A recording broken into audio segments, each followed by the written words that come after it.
Shock here. Yeah, I don't like that title any more than any other red-blooded American girl would, but that's what my British husband said to me, knowing that it would get a fierce reaction.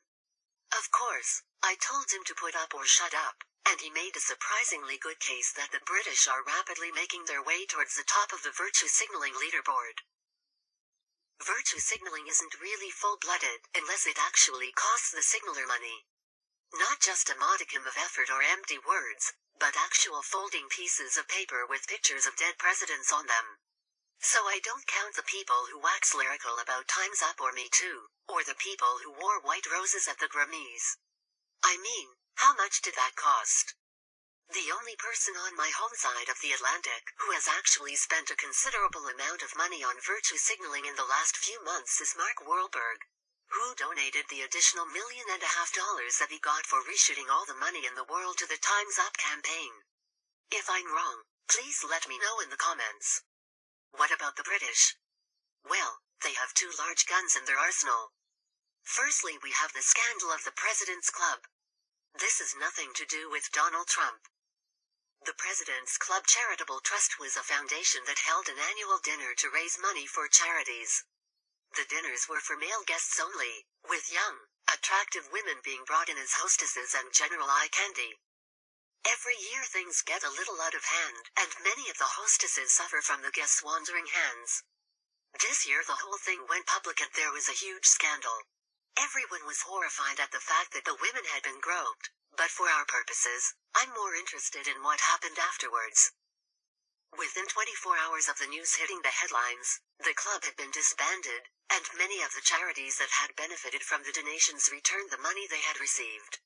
I've put a couple of them on the screen, but the list on that Guardian article lists several more, and I've no reason to believe that it's exhaustive.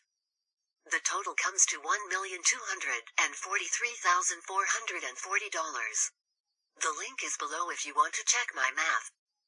To be fair, many charities appear in the list next to the words no comment, which I take to mean that they've wisely decided not to virtue signal by handing the money back. Now we come to the other large gun of British virtue signaling.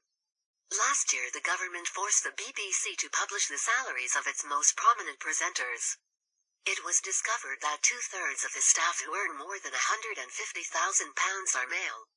This caused the China editor, Carrie Grace, to resign in disgust at what she called a secretive and illegal pay culture.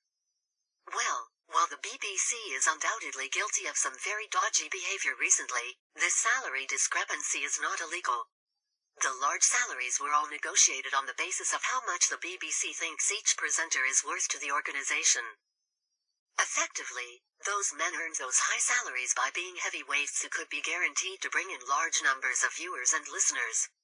While I don't like my license fee being paid to these extremely rich presenters, I have to admit grudgingly that I can't see anything illegal or immoral in it. However, all media reporting the affair screamed about rampant sexism. Even the BBC itself was very apologetic and crawled in the dirt asking for forgiveness. And this is where the virtue signaling bit comes in. 6 of the top stars have been persuaded to take voluntary pay cuts. These people all had salaries of approximately £500,000, but I've only been able to find one figure for the agreed pay cuts. John Humphrey's salary was cut from $600,000 to between $250,000 and $300,000. Let's call that a cut of $300,000. We know that this is a virtue signal, because many people on that list of top-paying stars weren't persuaded to take pay cuts. As far as we know, they stuck to their guns and are still being paid full whack. John Humphrey's contribution takes the British total to £1,543,440, which is $2,167,000 at current exchange rates. So, game, set and match to the British. That is why I make this appeal, my fellow Americans. Come on. This won't do. We can't let ourselves be beaten by a ragtag bunch of Lemies. Hey, he called us Yankees, so I can call them Lemies. If we put our minds to it, I'm sure we can beat this figure. We're only about 600,000 short. There must be some stinking rich celebrity out there prepared to sacrifice this sum of money and some useless gesture of appeasement to the implacable progressives, just to put us back in the lead. It would be a matter of national shame if we let the British beat us on this one.